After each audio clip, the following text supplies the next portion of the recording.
அந்த எண்ணங்கள் ஜனங்களின் இருதயத்தை ஆக்கிரமிக்கும் பொழுது அரசியலிலே ஒரு பெரிய மாற்றம் வருகிறதற்கான சூழ்நிலை உருவாகிறது.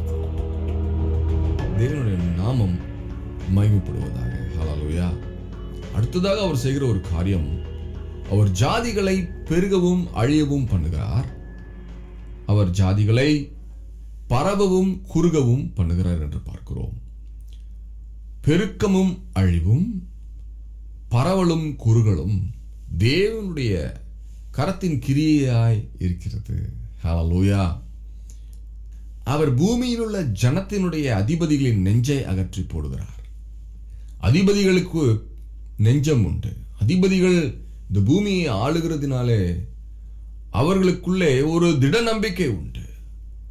அவர்களுடைய அதிகாரத்தை குறித்த மேன்மை பாராட்டுதல் அவருடைய ஆத்துமாவிலே உண்டு.